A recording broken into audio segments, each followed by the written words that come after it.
This is the Ellis Martin Report. Join Ellis now for a conversation with Ali Haji, the CEO of Ion Energy, trading in the U.S. on the OTC as IONGF and on the TSX Venture Exchange as ION. Ion Energy is committed to exploring and developing Mongolia's lithium salars, which includes the Babaol and Urgakh Naran project. Ion's flagship 81,000-hectare Babaol lithium brine project represents the largest and first lithium brine exploration license awarded in Mongolia. Ion Energy is well poised to be a key player in the clean energy revolution, positioned well to service the world's increased demand for lithium. Ali, welcome back to the program. Always a pleasure. I visited with you about a week ago or so in London. How was the trip? How did it work out for you? I think London was good. Primary purpose for me was to be a presenter and panelist at the Minex Forum, which is a Eurasian-centric mining panel that occurs in Tashkent and various other cities in Eurasia. But having sort of an audience in London that understands Eurasia was rather refreshing. So I think all in, really happy to have been a part of that conference and rather fruitful, to say the least. You have some fantastic news that just came out. Let's break it down. Impressive results at the Urgakh Naran project in Mongolia. Absolutely. I think, if you look at where we were at the start of this year when we chatted with you and your audience, we were sort of looking at de-risking Urgakh Naran, which is 29,000 hectares in Dorn-Gobi province, sort of in the south end in the Gobi deserts of Mongolia. We started the exercise with a few auger holes, 83 to be precise. We collected brine samples on surface, up to 918 milligrams per liter of lithium. So very exciting stuff. And that prompted us to do a TEM geophysics program. That geophysics program ran 100 line kilometers across the entire basin to better understand where the low resistivity zones were within that asset. That ultimately showed us that half an ohm cutoff, which is extremely conservative for any lithium player around the world, we had 9.9 billion cubic meters of low resistivity. At 6.5 ohm cutoff, we had 22.7 billion cubic meters of low resistivity. We then started a drilling program that included diamond holes, so 3 diamond holes and 3 water well holes. The 3 diamond holes have now been completed, and of course, those assay results have been returned to us. And that's what the press release yesterday really speaks about. And some of the highlights there in terms of UNDHO1, which is our first hole, we have 123 meters at 278 ppm lithium from about 122 below surface. Maximum grade reported there was about 832. On the second hole, we had 100 meters at 362 ppm from about 65 meters with maximum grade at 601. And then at UNDHO3, we had 360 ppm over 71.4 meters from about 3.6 meters with a maximum grade, again, of a very significant number, 911 ppm. And that's important because if you look at our peers or anybody else that might be operating in sort of the northern hemisphere, if you want to call it that, most people that are following lithium tend to think, Argentina, Bolivia, Chile, which is where you have these salars that are at 4,000 meters above sea level. They are using evaporation primarily for lithium extraction. And the altitude allows them to do so. Whereas if you look at North America today, one that understands lithium or is following lithium as an industry, Albemarle, which is a global major today producing lithium, has the only producing asset from a brine perspective in North America. And where is that? It's at Silver Peak in Nevada. 1,300 meters above sea level, evaporation ponds. Based on the very similar drilling programs that Ion Energy has just conducted, their maximum grade was 121 ppm. Looking at the grades that we have today and the results that we put out yesterday, we're well above 300 ppm lithium. So if you compare apples to apples, I think if you look at our elevation at 1,000 meters, there's at 1,300. Of course, the volume that I indicated earlier as a result of the geophysics, we're sitting on something rather significant. And we're very excited that the grades are, call it twice or a tad more, higher than a global major that is the only producing lithium brine project in North America. This is incredible, really. So essentially, Albemarle being the only major producer active in the U.S., in Nevada, in an area where a lot of junior companies have had difficulty doing anything. You've got grades that are much better than what lies in Nevada. This is really a global story. What is the next step? Are you going to become a producer, or at some point, hopefully when the share price is higher than it is now, do you take on a company like that and bring this into production? What's the plan going forward? Because I'm excited at the same time. I'm just curious as to what the game plan is now with this kind of important news. Of course. And I think, our listeners and our viewers and everybody that's following us has to be very aware that we are 12 to 18 months behind everybody else in the lithium game with respect to the capital markets today. Lithium, of course, as of last week, trading at 85,000 per ton in China. but they are operating in jurisdictions or regions where they had the necessary skill set to advance their assets. We are operating in Mongolia. We are first movers. We have no proximity play. So nobody beside us has gone out there and found a resource. We only had access to Mongolia at the start of this year. And since then, we've done a fair bit of work at Urgakh Naran to de-risk. And of course, we've shown the market as of yesterday, the grades that are, call it industry beating, to say the least. And that's why we lag behind our peers from an equity perspective. Will we go out there and look for acquisitions outside of Mongolia or in the Americas, for instance? That's very unlikely. I think given our proximity to the largest consumer on the planet, that being China, our goal would be to have a strategic investment come in to the company, validate our findings, but more importantly, show the world that Mongolia is a jurisdiction in which you can find lithium. Given our proximity again to the Chinese market, I think that's of importance. Korea, Japan, Taiwan, all massive consumers of lithium as well. And being in that part of the world with the grades that we're seeing today, we're very, very excited, but we're not looking for acquisition opportunities outside of Mongolia. We may look to consolidate within Mongolia or within the Eurasian sort of subcontinent, but that's our focus. And we've now found that we're first movers, but we've shown, in fact, through drilling and a team that is sound, that's worked on Lithium,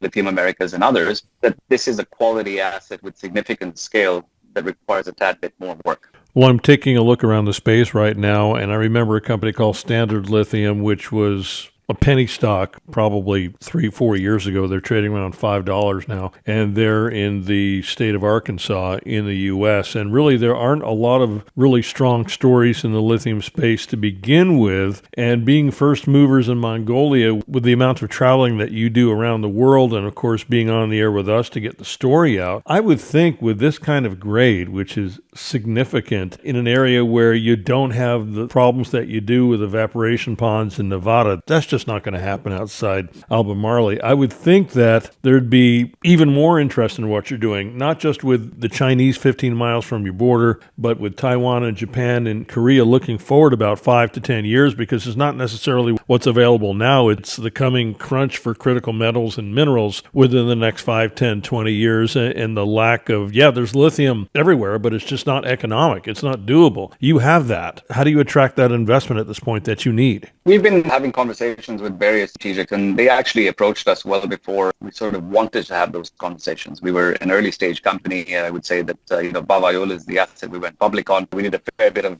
auger drilling on that asset to better understand it. And then last year we acquired Urgakh Naran. We completed a bought deal as well to help sort of expand our horizons in country as first movers. And we had a lot of inbound from strategics, not only the Asian market, but of course the Europeans as well. I've been rather keen to look at Mongolia. Germany, for instance, has fantastic sort of relationship with Mongolia. They lovingly refer to it as Mongolai. We've seen more and more sort of Western organizations look at Mongolia as a potential for investment. And as a result of that, we've had a number of conversations over the last 18 months or so with strategics literally globally. And those conversations continue to advance. A number of them have access to our data room, and they continue to evaluate what we're putting forward as well as the work that we have been doing. It's a matter of time, maybe weeks, months, or quarters until a strategic that has either operations in terms of exploration, development, or production around the world starts to pay real attention to ION Energy and come in for what we've always described as a toehold investment of sub 9.99%, purely on the basis of validating the prospectivity of ION Energy's assets, but importantly showing everybody that Mongolia is a jurisdiction in which you may find lithium. And so those are conversations we continue to have. I would be very keen to announce something as quickly as possible. And of course, we will continue those conversations. Still early days, but for our listeners today, don't hold your breath. So you've done enough work really to attract a partner right now. It's not like you haven't spent money. It's not like you haven't had drilling. You've got these great results. You're not exactly greenfield. And I would think that at any moment, at any time, you can have a major player come in and take up to 5%. We just don't know when, but it's certainly possible, right?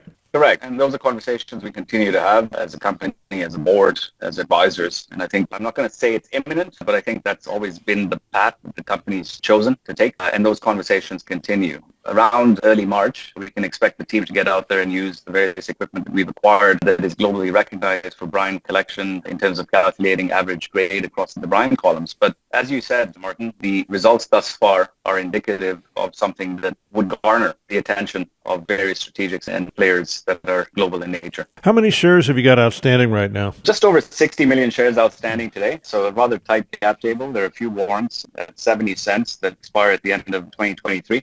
or sort of mid-2023, so a fair bit of time on those. We did our last 50 cents a unit with a 70-cent warrant. We're, of course, trading at 20 and a half Canadian here today, so a significant discount relative to our prior placement. But the advantage that ION has, of course, is that we are funded. All our exploration on Urgakh Naran has been paid for. We have no debt outstanding in terms of exploration. There's enough capital in the treasury today to keep us going up until around, I would call it June, as a very conservative estimate. And that ultimately will bring us closer to that inferred resource that we're working toward as a company as well. And I would say you have some room with that very tight float for some dilution should a major player come in and help further your exploration and development efforts. Yes, no, I would agree with that, but I think dilution is not something that we view as a possibility.